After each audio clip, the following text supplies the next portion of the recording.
Muito bom dia. Saravali, Oi, já vou Mar. aproveitar e fazer a mesma pergunta para você que eu fiz agora pro Gustavo. Se você acredita, né, se essa realmente acontecer essa desidratação na PEC ou se isso ficar fora do teto, enfim, isso pode acabar trazendo aí esse voo de galinha pro nosso Ibovespa, tentar recuperar essa perda deste mês pelo, né, que a gente viu aí agora desde a eleição, essa grande volatilidade? Bom, a gente tem que acreditar, né? A gente tem que ter expectativas, né?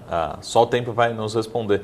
Mas uma forma, talvez, até pedir ajuda aqui do Gustavo, de entender um pouco do que o mercado vem precificando, entendendo do que pode ser o worst case cenário, assim, um pior cenário possível, ou um cenário intermediário, enfim, é a curva de juros, não só para o Ibovespa. A gente teve ali o pré batendo alguns dias atrás mais de 14%. Né? Quando eu digo pré, é para curto prazo, que realmente é afetado por expectativa de inflação, fiscal, juros, Selic. No curto prazo, digo vencimento de 2025, janeiro de 2025. Então, os próximos 1 ano, 2 anos.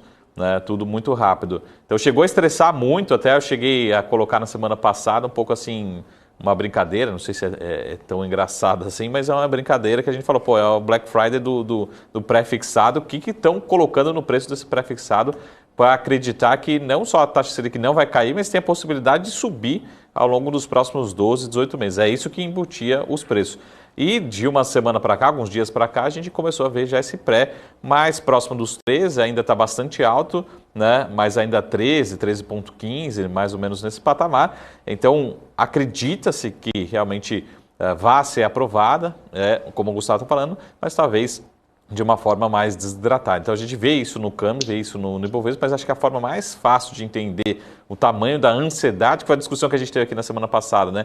De certa forma a gente está colocando como se fosse um risco de default, né? Ou seja, está aumentando o cenário, a probabilidade, a possibilidade de default, então vamos ter que manter esses juros mais altos, dá uma olhada no pré, e o pré realmente, ele ainda está muito alto, está muito forte, lembrando que esse pré já esteve alguns meses atrás aí na faixa dos 10%, 11%, né? Ou seja, teríamos expectativa de queda da taxa de juros ao longo de 2023. Hoje já não se fala tanto dessa expectativa, ou seja, um cenário base hoje, por muitos economistas, aprovando a PEC, mesmo que seja desidratada, a gente tem um cenário ou de não cair ou cair muito pouco a Selic, o que é muito ruim para a geração de negócio, é muito ruim para o custo de capital, enfim, para o empreendedor de longo prazo.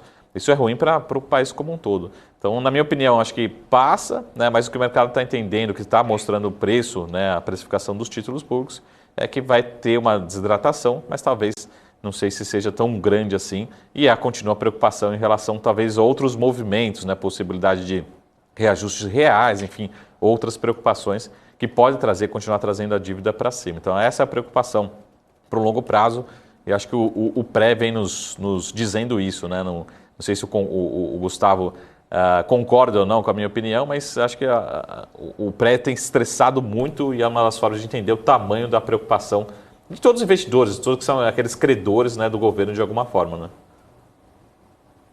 Perfeito, Marco. Eu acredito que antes das eleições as pessoas falavam que existia a chance de cortar juros logo no primeiro tri, existia sempre essa dificuldade de desenhar um cenário onde Lula vencia as eleições, vinha com essa agenda bem diferente da atual, e era possível cortar juros logo de cara. Porque, realmente, se você não bateu nem o martelo de qual vai ser a regra fiscal dos próximos anos, o Banco Central ele não vai tomar esse risco, ele vai ser cauteloso, é melhor aguardar, dos males é melhor ter uma inflação mais para baixo adiante do que correr o risco de começar a cortar juros e o fiscal desandar tanto assim que as coisas pioram. De novo, voltando, se você elege o Fernando Haddad como ministro da Fazenda, ele escreveu esse artigo em 1º de abril desse ano com o Galípolo, que também está na equipe de transição da parte econômica, falando em unificar a moeda do Mercosul.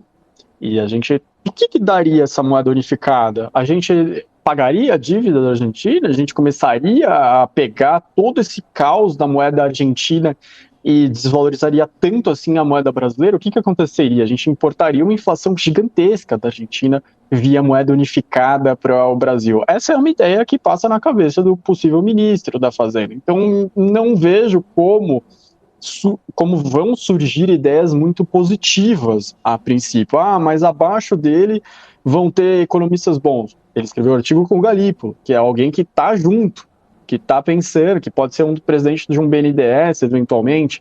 Então, realmente, quando você não tiver esse cenário bem definido, fica muito difícil você falar que não tem risco de o Banco Central ser muito mais conservador do que estava sendo precificado. Acho que a alta de juros, de fato, não vai acontecer.